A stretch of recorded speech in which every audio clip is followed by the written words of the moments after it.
जान की बाजी लगाने वाले वीर योद्धाओं की ये धरती है। ऐसी वीर माता है इस भूमि में जिन्होंने ऐसे वीर संतान पैदा किए हैं जो आज जान की बाजी लगा करके मां भारती की रक्षा कर रहे हैं। देश को सुख शांति मिले इसके लिए वो सीमा पर तैनात है। लेकिन भाइयों बहनों, आज मेरे फौज का सीना तन जाए, मेरे देश के वैज्ञानिकों का सीना तन जाए, मेरे देश के 125 करोड़ देशवासियों का सीना तन जाए, गर्व से माथा ऊंचा हो जाए, ऐसी एक महान सिद्धि आज हमारे देश ने प्राप्त की है। आप देखते होंगे, खबरें जानते होंगे, फलाने देश ने मिसाइल बनाई, ये मिसाइल 5000 किलोमीटर दूर जाकर के वार करेगी। फलाने देश ने मिसाइल बनाई 8000 किलोमीटर जाकर के वार करेगी। पिछले महीने खबर आई थी कि पाकिस्तान ने ऐसे मिसाइल बनाई जो हमारे अंडमान निकोबार तक आकर के तबाह कर सकती है, उधर इजराइल तक को तबाह कर सकती है। ऐसी खबरें आई थी। भाइयों बहनों, भारत के पास भी मिसाइलों में कोई कमी नहीं है।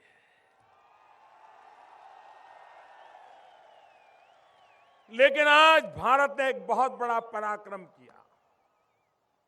आज भारत के वैज्ञानिकों ने एक सफल प्रयोग किया कि किसी भी दुश्मन देश की मिसाइल उसके यहां से निकले और हमारे यहां पहुंचने से पहले ही 150 किलोमीटर ऊपर हवा में उसी को मार सकता है, ऐसी मिसाइल पैदा कर दी। भाइयों बहनों, 150 मील ऊपर अवकाश में आने वाली मिसाइल को निशाना ताक करके वो गति में है, कितनी स्पीड से क्यों न जाती हो, हमारे देश के वैज्ञानिकों ने ऐसी मिसाइल बनाई है, वहीं पर उसका खात्मा हो जाएगा। दुनिया में अब तक ये काम बड़े बड़े 4 या 5 देश ही कर पाए हैं। ये हिंदुस्तान के वैज्ञानिकों ने आज अपना नाम दर्ज कर दिया है। मैं देश के वैज्ञानिकों को बधाई देता हूं। देश के 125 करोड़ देशवासियों को सुरक्षा के लिए, इतनी बड़ी अहम सफलता के लिए हृदय से बहुत बहुत शुभकामनाएं देता। भाइयों बहनों, हम पता नहीं हमारे कांग्रेस के लोग, हमारे विरोधी दल के लोग पता नहीं कौन सा बयान देंगे। वो कहेंगे मोदी सबूत लाओ, 150 माइल ऊपर गए कब थे, मिसाइल पर वार कब किया था, जरा बताओ। क्योंकि सर्जिकल स्ट्राइक का भी सबूत मांग रहे थे। देश के फौज के लोग सीमा पार दुश्मन के मुल्क में, इलाके में जाकर के उसके दांत खट्टे कर करके वापस लौट आए। अभी तक दुश्मनों को होश नहीं आ रहा है कि ये कैसे हुआ। पूरी दुनिया चर्चा कर रही है कि भारत की फौज में ये ताकत है, लेकिन भाइयों बहनों, हमारे देश की राजनीति इतनी नीचे गिर गई कि देश के कुछ राजनीतिक दल, कुछ राजनेता ये पूछने लगे कि जरा सर्जिकल स्ट्राइक का सबूत दो, सबूत। मुझे बताइए, ये देश के जवानों का अपमान है कि नहीं है?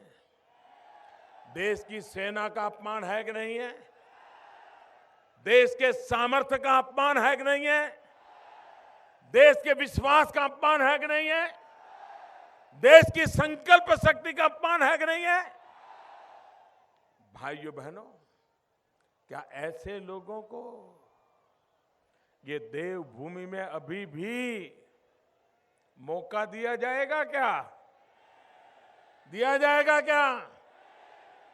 उनके पापों का हिसाब लेने का वक्त आ चुका है भाइयों। और इसलिए मैं आपसे आग्रह करने आया हूं कि इस बार उत्तराखंड में ऐसा परिणाम दीजिए जो उत्तराखंड के भविष्य को निर्धारित कर दे। भाइयों बहनों, अटल बिहारी वाजपेयी जब देश के प्रधानमंत्री थे तो अटल बिहारी वाजपेयी जी ने हिंदुस्तान को 3 राज्य दिए, झारखंड, छत्तीसगढ़, उत्तराखंड। और आज जो रुद्रपुर बना है, ये जो आज पूरा औद्योगिक इलाका तैयार हुआ है, उसका अगर श्रेय किसी एक व्यक्ति को जाता है तो अटल बिहारी वाजपेयी सरकार की नीतियों को जाता है। उन्होंने जो टैक्सेशन में नीतियां बनाई, उसका परिणाम है कि यहां औद्योगिक नगरी बनना शुरू हो गया और देश भर के लोग रोजी रोटी कमाने के लिए यहां आने लगे। भाइयों बहनों, यहां छोटे छोटे उद्योगों की जाल है, अनेक लोगों को रोजगार देने की ताकत है। इस बार बजट में हमने सबसे बड़े अगर फैसले किए हैं तो इन लघु उद्योगों को सबसे ज्यादा मदद करने वाले फैसले किए। सरकार ने जो ये मध्यम और लघु उद्योगों को 30% टैक्स देना पड़ता था, ये हमारी दिल्ली में बैठी हुई सरकार ने अब तक कोई उनकी सुनता नहीं था। 30% में से एक ठाम 25% कर दिया। 5% रियायत जो उद्योग जगत में बैठे उनको पता होता है इसका कितना बड़ा फायदा होता है। हम मुद्रा योजना लाए, बिना कोई गारंटी कोई भी व्यक्ति बैंक से लोन ले सकता है। इस देश के 2 करोड़ से ज्यादा लोगों को लाखों करोड़ों रुपयों का लोन दे दिया गया और उसके कारण व्यापार उद्योग के अंदर गति आए, नौजवान उनको रोजगार मिले। इसलिए स्किल डेवलपमेंट का अभियान, जिस क्षेत्र में जिस प्रकार के उद्योग लगे हो वैसा ही स्किल डेवलपमेंट हो, ताकि उसको अपना गांव छोड़ करके जाना ना पड़े, वहीं कल कारखाने में काम मिल जाए और खुद भी अपना छोटा मोटा कारोबार चालू करना चाहता है तो कर सकता है। मैं आज रुद्रपुर वासियों से कहने आया हूं, मेरे लिए ये पूरा क्षेत्र सिर्फ चुनाव का मैदान नहीं है। मेरे लिए क्षेत्र इस पूरे विस्तार के आर्थिक विकास की ये महत्वपूर्ण ऊर्जा भूमि है और इसलिए भारत सरकार इस पूरे क्षेत्र को बल देना चाहती है, अलग अलग नीतियों के द्वारा बल देना चाहती है, व्यवस्थाओं के द्वारा बल देना चाहती है, ताकि यहां का औद्योगिक जीवन इतना फले फूले कि आसपास के सभी इलाकों में लोगों को रोजगार देने का कारण बन जाए और एक नई ऊंचाइयों पर पहुंच जाए। ये सपना देकर के हम चल रहे हैं। भाइयों बहनों, हमारे देश में राजनीति में बाहुबली ये शब्द की इतनी आलोचना होती थी अगर किसी को टिकट दे दिया और अखबार में आ गया कि फलानी पार्टी ने बाहुबली को टिकट दे दिया है, तो लोग नफरत करते थे, लोग डरते थे। क्या ये बाहुबली हमारा प्रतिनिधि बन जाएगा क्या? बाहुबली ये हमारे देश में राजनीतिक जीवन में नफरत का शब्द माना गया है। लेकिन राजनीति ऐसी गिरी कि उत्तराखंड ये देवभूमि में ऐसे राजनेता पैदा हुए हैं जिनको अपने आप को बाहुबली कहलाने में शर्म नहीं आती। इससे बड़ा दुर्भाग्य क्या हो सकता है? इससे बड़ा दुर्भाग्य क्या सकता है? भाइयों बहनों, यहां तो छोटे मोटे व्यापारी और उद्योगों की ये इलाका है। आप मुझे बताइए, ये पूरी देवभूमि में हरदा टैक्स सबको देना पड़ता है कि नहीं देना पड़ता है? हरदा टैक्स देना पड़ता है कि नहीं देना पड़ता है? हर किसी को दरोगा आएगा तो भी मारेगा, स्कूल में एडमिशन होगा तो भी मारेगा, दुकान में लाइसेंस चाहिए तो भी दे दो, और अवैध खनन का कारोबार करना है तो फिर देते ही देते रहो। यही कारोबार चला है कि नहीं चला है? ये हमारी देवभूमि को भ्रष्टाचार से मुक्त करना है कि नहीं करना है? भ्रष्टाचार से मुक्त करना है कि नहीं करना है? हरदा टैक्स से मुक्त करना है कि नहीं करना है? कानून का राज चाहिए कि नहीं चाहिए? ईमानदारी का राज चाहिए कि नहीं चाहिए? और इसलिए मेरे प्यारे भाइयों बहनों, मैं आपसे आग्रह करने आया हूं कि इस देवभूमि को आगे बढ़ाना है। आप भारतीय जनता पार्टी की सरकार बना के हमें सेवा करने का अवसर दीजिए। भाइयों बहनों, जब अटल जी की सरकार थी तब भी यहां पर ऐसा कारोबार था कि अटल जी चाहते हुए भी उत्तराखंड का भला करने में दिक्कतें आई। मैं 2.5 साल से बैठा हूं, अनेक काम करने के लिए मैंने योजनाएं रखी, उत्तराखंड को आगे बढ़ाने के लिए योजनाएं रखी, लेकिन यहां ऐसे लोग बैठे हैं कि जिनको विकास में कोई रुचि नहीं है, सिर्फ अपनी कुर्सी बचाने में रुचि है, और इसलिए विकास के काम नहीं हुए। भाइयों बहनों, आज मेरी देवभूमि हिमालय की ऊंचाइयों पर है, लेकिन ये राजनीति ने ऐसे गड्ढे में डाला हुआ है, ऐसे गड्ढे में डाला है, इसको बाहर निकालने के लिए 2-2 इंजन लगाने पड़ेंगे। 2-2 इंजन, एक उत्तराखंड की भाजपा सरकार इंजन और दूसरी केंद्र में मोदी सरकार का इंजन। 2 इंजन लगेंगे, तब जाकर के उत्तराखंड ये गड्ढे में से बाहर आएगा। और इसलिए भाइयों बहनों, विकास एक ही रास्ता है। सब समस्याओं का समाधान सिर्फ और सिर्फ विकास में है। और विकास की बात जब मैं करता हूं, तब भाइयों बहनों, विकास का विद्युत चाहिए, विकास का कानून व्यवस्था चाहिए, विकास का सड़क चाहिए। अगर उत्तराखंड को इन व्यवस्थाओं से जोड़ दिया जाए तो उत्तराखंड के लोगों में दम है, वो यहां का इस भूमि को नंदनवन बना करके छोड़ देंगे। ये ताकत यहां के लोगों की।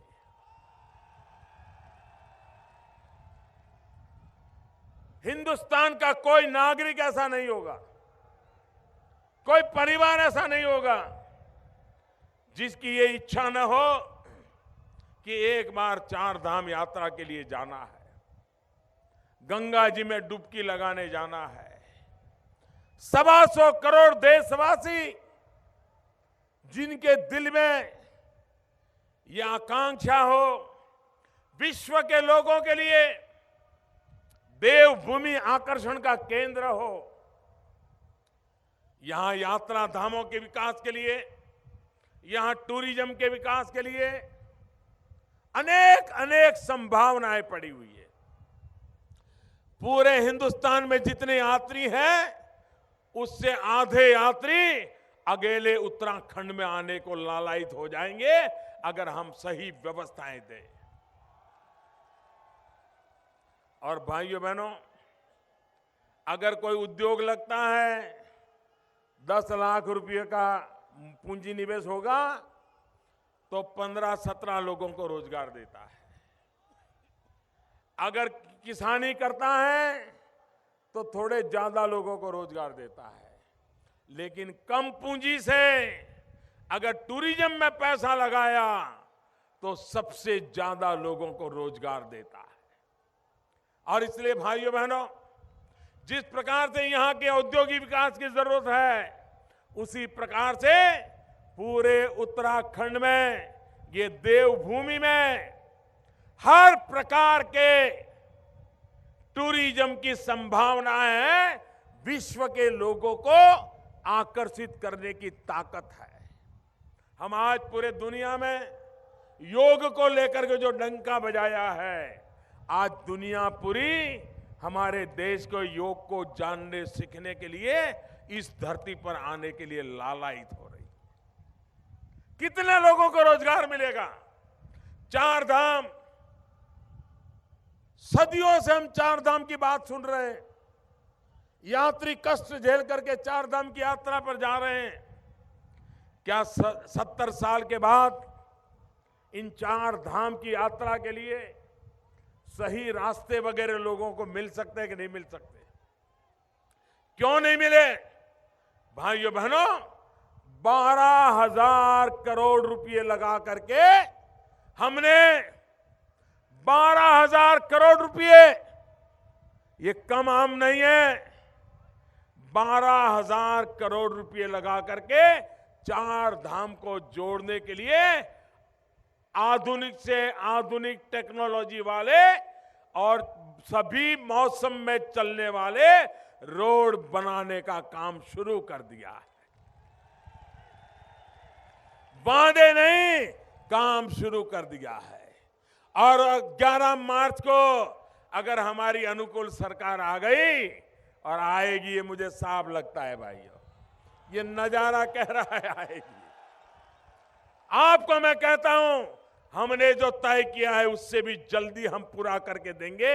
अगर एक बार ये हो जाता है, आप कल्पना कर सकते हैं कितनी बड़ी मात्रा में टूरिस्ट आना शुरू हो जाएगा, कितने नौजवानों को रोजगार मिलना शुरू हो जाएगा।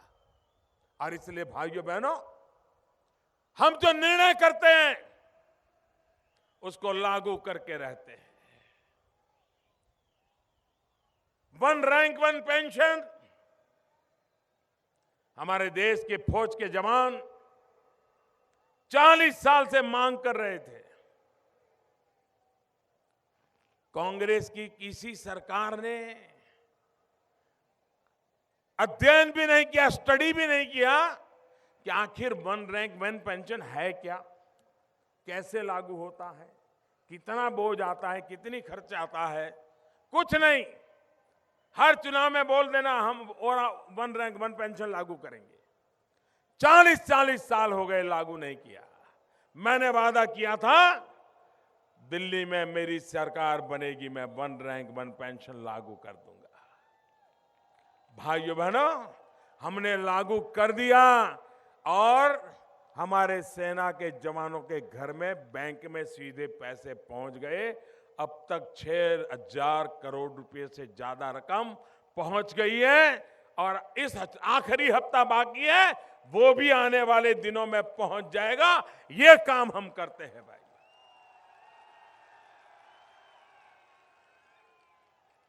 भाइयों बहनों, मेरी सरकार इस देश के नौजवानों को रोजगार देना चाहती है। मेरी सरकार इस देश के किसानों के खेत में पानी देना चाहती है। मेरी सरकार इस देश के बच्चों को अच्छी शिक्षा देना चाहती है। मेरी सरकार इस देश के बुजुर्गों को सस्ते में अच्छी दवाई देना चाहती है। मेरी सरकार इस देश के नौजवानों को रोजगार कमाई देना चाहती है। मेरी सरकार इस देश के गरीब से गरीब को रहने के लिए अपना खुद का घर देना चाहती है। और इसलिए भाइयों बहनों, ऐसा नहीं है कि देश के पास पैसों की कमी है। पैसों की कमी नहीं है, लेकिन भ्रष्टाचार, काला धन, इस बीमारी ने देश को ऐसा जकड़ लिया है कि मध्यम वर्ग के नागरिक का शोषण होता है, गरीब के हक को छीन लिया जाता है और मुट्ठी भर लोग मौज कर रहे हैं भाइयों। और मैंने उनके खिलाफ लड़ाई शुरू की है। जब मैंने नोटबंदी की 8 नवंबर रात 8 बजे, भाइयों बहनों, और मैं देशवासियों को वादा करता हूं, ये मेरी लड़ाई गरीबों के लिए है, ये मेरी लड़ाई मध्यम वर्ग के लोगों के लिए है, ये मेरी लड़ाई ईमानदार लोगों के लिए है। जिन्होंने देश को लूटा है उन्हें देश को लौटाना पड़ेगा। ये लड़ाई लड़ने के लिए मैं निकला हूं।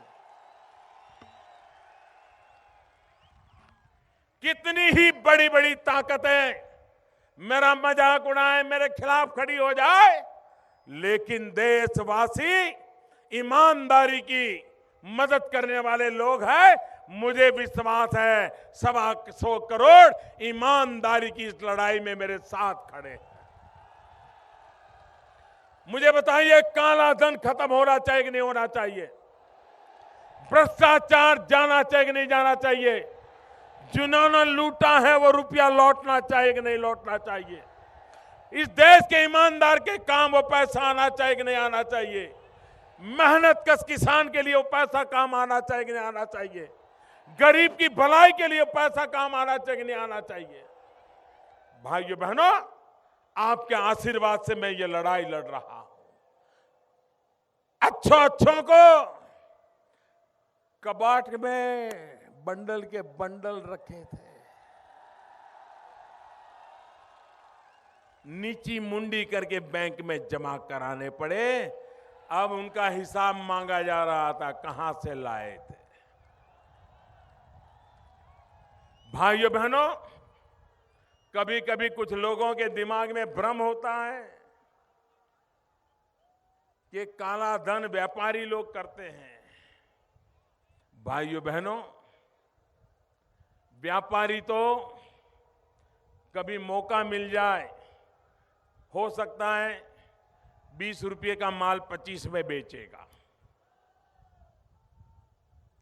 कभी उसको 100 रुपया सरकार को देना होगा तो 80 रुपया देगा, कुछ रख लेगा। भाइयों बहनों, देश का उतना नुकसान उन्होंने ज्यादा नहीं किया है। अगर उनको अफसर लोग परेशान न करे, उसको रिश्वत के पैसे देने की जरूरत न पड़े, तो इस देश का व्यापारी, इस देश का मध्यम वर्ग का व्यक्ति 1 रुपये की चोरी करना नहीं चाहता है। वो ईमानदारी की जिंदगी जीना चाहता है। बेईमानी की है बाबुओं ने, बेईमानी की है राजनेताओं ने। सत्ता पर जिनके पास कुर्सी थी उन्होंने ही लूटा है भाइयों बहनों, और मैं उनसे ही निकालना चाहता हूं। जिन्होंने लोगों पर अपनी सत्ता का रौब जमा करके लूटा है, गैर कानूनी काम करके लूटा है, मेरी लड़ाई उनके खिलाफ है। और इस लड़ाई का काम मैंने नोटबंदी से शुरू किया है भाइयों। हमने बेनामी संपत्ति का कानून बनाया है। क्या किसी किसान की बेनामी संपत्ति होती है? किसी शिक्षक की बेनामी संपत्ति होती है? किसी फौजी की बेनामी संपत्ति होती है? ये बेनामी संपत्ति होती है बाबुओं की, राजनेताओं की। और मैंने ऐसा कानून बनाया है, कम से कम 7 साल तो पहले जेल जाना पड़ेगा। दूसरा, ये सारी जो संपत्ति है, कितना ही बड़ा बंगलो होगा, कितनी ही ज्यादा जमीन होगी, एक रात में वो सरकार की मालिकी की हो जाएगी, वो गरीबों के काम आएगी। मैं जानता हूं स्कूल में टीचर भी अगर थोड़ा जरा कड़क रहते हैं ना, तो 2-4 बच्चे और उनके रिश्तेदार आ जाते हैं कि टीचर जरा ज्यादती करता है, उसके खिलाफ आवाज उठाते हैं। भाइयों बहनों, मैंने तो पूरे देश में 70 साल से जमा करके बैठे हैं, उनके खिलाफ लड़ाई छेड़ी है, तो आप कल्पना कर सकते हो मुझ पर क्या बीतती होगी, क्या क्या बीतती होगी। ये लोग मुझे गुस्सा ऐसे नहीं कर रहे हैं, दुखता है पेट और कुटते हैं माथा। उनकी परेशानी है कि मोदी छोड़ेगा नहीं। मुझे किसी ईमानदार को परेशान नहीं करना है, लेकिन गरीबों का लूटा है आपने, सत्ता का दुरुपयोग करके लूटा है। और इसलिए भाइयों बहनों, हिंदुस्तान के नौजवान का भविष्य बनाने के लिए ये लड़ाई मैंने छेड़ी है, और मुझे आपके आशीर्वाद चाहिए भाइयों।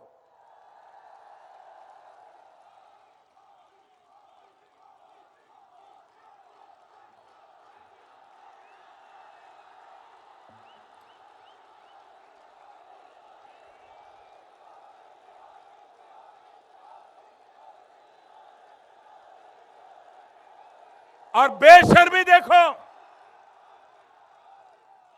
बेईमानों की बेशर्मी देखो।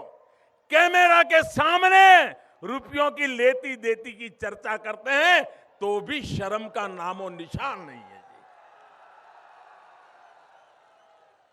और इसलिए भाइयों बहनों, मैं जानता हूं ये लड़ाई मुश्किल होगी, हर डगर मुझे खतरे होंगे, लेकिन 125 करोड़ देशवासियों के आशीर्वाद है, खतरों से खेलना मेरा स्वभाव है।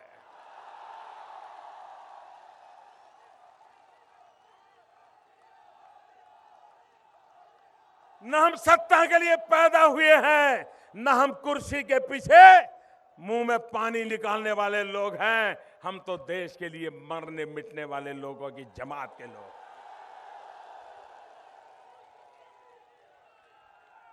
इसलिए भाइयों बहनों, देश एक बदलाव से गुजर रहा है। 70 साल की बेईमानी के कालखंड से ईमानदारी के रास्ते पर चलने के लिए आज देश तैयार है। भाइयों बहनों, कभी आपने सोचा है, हमारे देश का 70 साल का इतिहास देख लीजिए, हमेशा सरकार कोई निर्णय करे तो जनता सरकार के सामने होती है, सरकार और जनता के बीच में लड़ाई होती है, संघर्ष होता है। ये ऐसा निर्णय था नोटबंदी का कि जिसमें जनता और सरकार एक थे, जनता और सरकार एक थे। ऐसा कभी नहीं होता है। और कुछ लोग अलग अलग थे, तो कौन थे? जिन्होंने वो थप्पे जमा किए ना, वो जरा परेशान थे। और इसलिए भाइयों बहनों, भ्रष्टाचार, काले धन के खिलाफ सफलता पा करके रहना है, देश को जगाते रहना है, कठोर कदम उठाते रहना है, बेईमानों को सजा दे करके ही चुप रहना है। इस संकल्प के लिए देवभूमि में एक ईमानदार सरकार बनाने के लिए मुझे आपका साथ चाहिए। और मैं देवभूमि वासियों को कहना चाहता हूं, ये उत्तराखंड अटल जी के सपनों का उत्तराखंड है। अटल जी के सपनों को पूरा करने के लिए मैं अपने आप जितनी ताकत लगा सकता हूं लगाता रहूंगा, आपके साथ कंधे से कंधा मिला करके चलूंगा, ये आपको वादा करने आया हूं। कभी आपको कमी महसूस नहीं होने दूंगा। आपको देवभूमि अपनी लगेगी, दिल्ली भी आपको अपना लगेगा, ये स्थिति मैं बना करके रहूंगा भाइयों। और इसलिए मैं कल्पना नहीं कर सकता हूं, रुद्रपुर में इतनी जबरदस्त भीड़, मैं देख रहा हूं ये पर्दे भी निकाल देने पड़े आपको। कोई कल्पना कर सकता है कि इतनी भीड़ हो सकती है एक सभा में? भाइयों बहनों, ये ईमानदारी का मेला है, ईमानदारी का मेला है। ये भ्रष्टाचारियों के खिलाफ लड़ाई लड़ने का ये विजय नाद है भाइयों बहनों, विजय नाद है। और इसलिए मैं आज देवभूमि को नमन करता हूं। मैं उधर भी देख रहा हूं, कोई कमी नहीं साहब, चारों तरफ। मैं आपका बहुत आभारी हूं, आप मुझे आशीर्वाद देने आए। 15 तारीख को बारी मतदान कीजिए, पहले मतदान और बाद में जलपान। पहले मतदान फिर जलपान, और इस विजय के लिए मत दीजिए। आपका बटन विजय का बटन होगा, कमल के निशान पर बटन दबाइए। भ्रष्टाचार के खिलाफ लड़ाई लड़ने के लिए बटन दबाइए, ईमानदारों को मदद करने के लिए बटन दबाइए, देश में भ्रष्टाचार के खिलाफ इस लड़ाई को जीतने के लिए बटन दबाइए। इसी एक अपेक्षा के साथ मेरे साथ बोलिए, भारत माता की। पूरी ताकत से बोलिए, दोनों मुट्ठी बंद करके बोलिए। सभी उम्मीदवार आ जाइए। भारत माता की, भारत माता की, भारत माता की, भारत माता की, भारत माता की।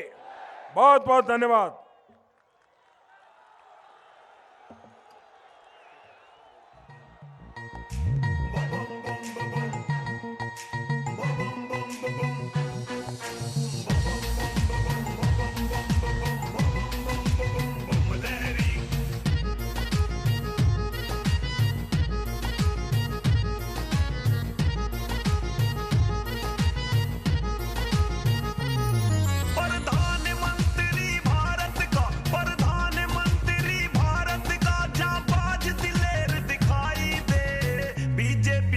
शेरों में ये बब्बर शेर दिखाई दे। हाँ, बीजेपी के शेरों में ये बब्बर शेर दिखाई दे। प्रधानमंत्री भारत का, प्रधानमंत्री भारत का जाबाज दिलेर दिखाई दे। बीजेपी के शेरों में ये बब्बर शेर दिखाई दे। हाँ, बीजेपी के शेरों में ये बब्बर शेर दिखाई दे।